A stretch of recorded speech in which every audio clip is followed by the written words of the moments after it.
The most definitive promise you made in the campaign is that no one in the middle class would get a tax increase on your watch. Yet this week, Senator Rockefeller, several other Democrats say that this bill by Senator Baucus is a big middle class tax increase.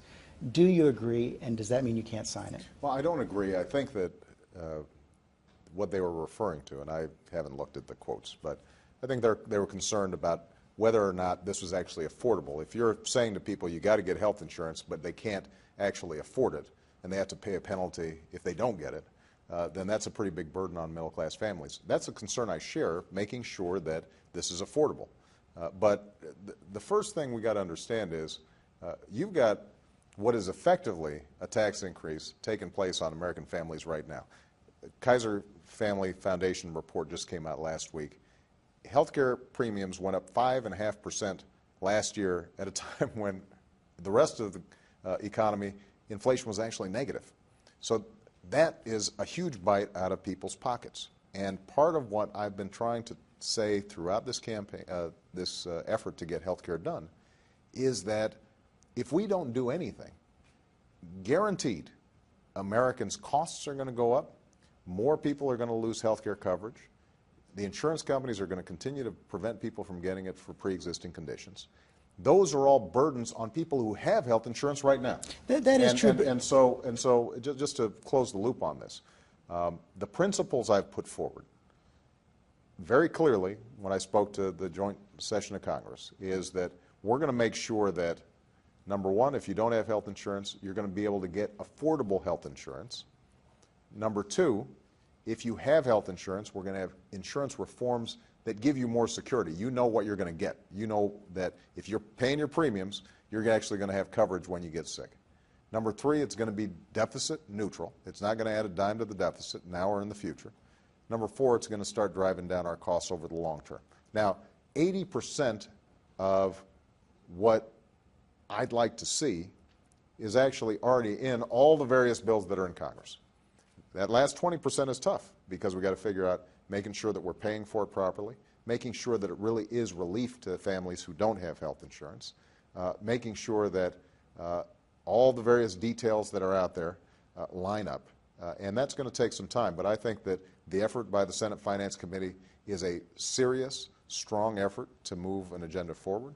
We've seen some positive signs from people who might have been otherwise a little bit shaky on health care, including Republican Olympia Snowe, I think had some nice things. Hasn't signed on, but has said that this is a legitimate effort to try to solve the problem.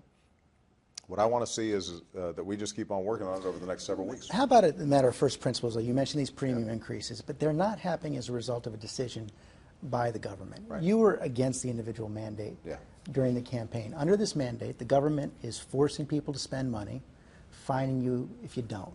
How is that not a tax? Well, hold on a second, George. Here's what's happening. You and I are both paying $900 on average, our families, in higher premiums because of uncompensated care. Now, what I've said is that if you can't afford health insurance, you certainly shouldn't be punished for that. That's just piling on. If, on the other hand, we're given tax credits, we've set up an exchange, you are now part of a big pool, we've driven down the costs, we've done everything we can, and you actually can afford health insurance, but you just decided, you know what, I want to take my chances. And then you get hit by a bus, and you and I have to pay for the emergency room care. That may be, but it's still a tax increase. That's not true, George. For us to say that you've got to take a responsibility to get health insurance is absolutely not a tax increase. What it's saying is that we're not going to have other people carrying your burdens for you, any more than the fact that right now everybody in America just about has to get auto insurance. Nobody considers that a tax increase. People say to themselves, that is a fair way to make sure that if you hit my car, that I'm not covering all the costs. But it may be fair, it may be good public policy. No, but George, you can't just make up that language and decide that that's called a tax increase. If I say that right now your premiums are going to be going up by 5 or 8 or 10% next year, and you say, well, that's not a tax increase. But on the other hand, if I say that I don't want to have to pay for you not carrying coverage even after I give you tax credits that make it affordable, then I don't think I'm making it up. Merriam-Webster's dictionary. Tax, a charge usually of money imposed by authority on persons or property for public purposes. George, the fact that you looked up Merriam's dictionary, the definition of tax increase, indicates to me that you're stretching a little bit right now. Otherwise, you wouldn't have gone to the dictionary to check on the definition. Well, no, I mean, but if what you're saying is... I wanted to check for myself, but your critics say it is a tax increase. My critics say everything's a tax increase. My critics say that I'm taking over every sector of the economy. You know that. Look, we can have a legitimate debate about whether or not we're going to have an individual mandate or not. But you reject that it's a I tax increase. absolutely reject that notion. Let's go to Medicare then, because you also said that no one will lose what they have. And Senator Bill Nelson, a Democrat, says that the cuts you're looking at in the Medicare Advantage program are going to force people to lose coverage they now have. No, here's what's going to happen. These are essentially private HMOs who are getting, on average, and this is not my estimate, this is Democrats and Republicans, experts have said, they're getting on average about 14% more overpayments, basically subsidies from taxpayers, for a program that ordinary Medicare does just as good, if not better, at keeping people healthy. Now, they package these things in ways that in some cases may make it more convenient for some consumers, but they're overcharging massively for it. There's no competitive bidding under the process. And so what we've said is, instead of spending $17, $18 billion a year, $177 billion over 10 years on that, why wouldn't we use that to close the donut hole so that people are actually getting better prescription drugs? Or why don't we make sure that we're using some of that money to actually make people healthier? But now, he says it's going to cause beneficiaries right now to lose what they have. Look, I understand that change is hard. If what you're saying is that people who are currently signed up for Medicare Advantage are going to have Medicare and the same level of benefits, but they may not be having their insurer get a 14% premium, that's absolutely true. And will the insurers squawk? You bet. They may drop the coverage. No. These folks are going to be able to get Medicare that is just as good, provides the same benefits, but we're not subsidizing them for $18 billion So Senator Nelson, he wants to pass an amendment that shields anyone currently on Medicare Advantage from any cuts. Do you support that? George, I'm not going to be negotiating particular provisions of the bill sitting down with you here right now. What I am going to say is this. The basic principle that is indisputable is that we are wasting hundreds of billions of dollars in Medicare that is not making people healthier.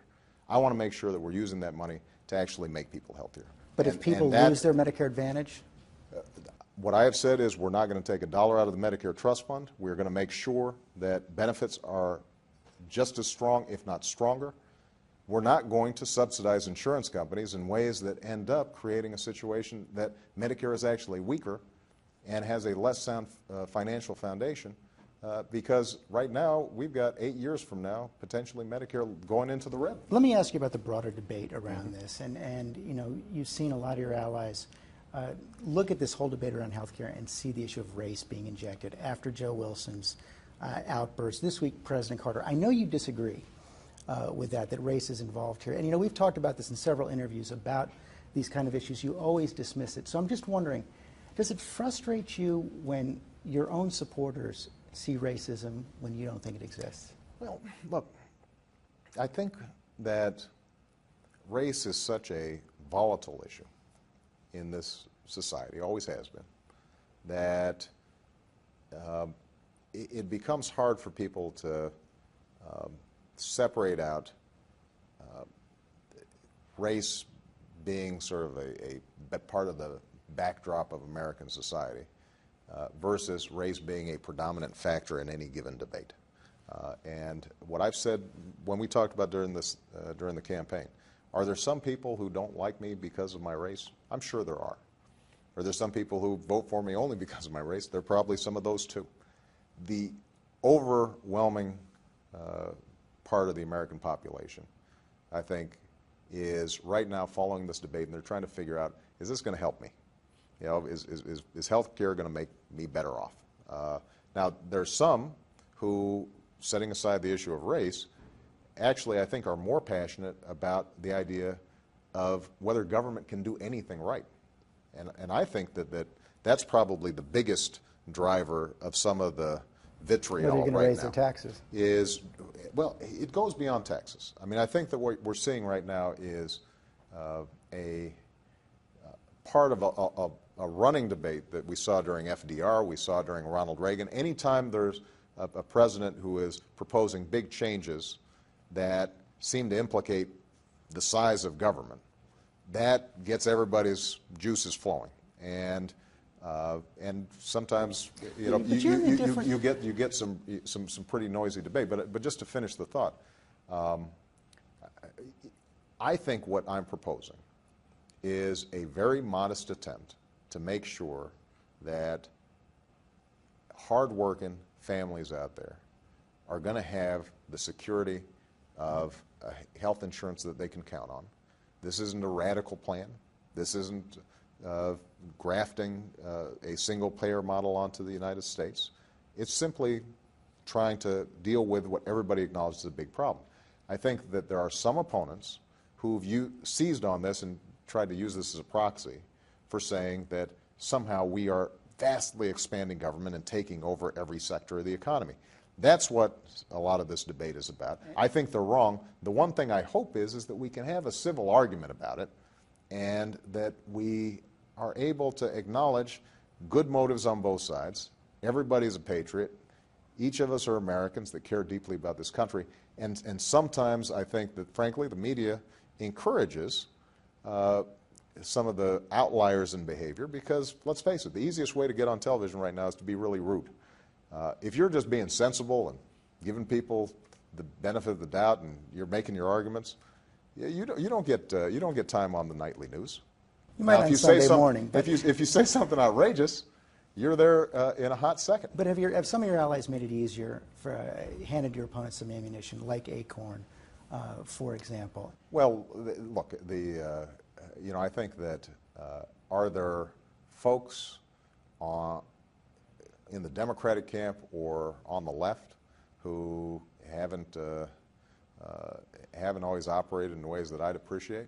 Absolutely. Congress said they should cut off all funding for Acorn. Are you for that? Is that true on the other side as well? Of course that's true. How about the funding for Acorn? You know, frankly, it's not really something I've followed closely. I didn't even know that Acorn was getting a whole lot of federal money. Both the Senate and the House have voted to cut it off. You know, what I know is that what I saw on that video was certainly inappropriate and deserves to be investigated. So you're not committing to cut off the federal funding? George, this is not the biggest issue facing the country. It's not something I'm paying a lot of attention to. Afghanistan.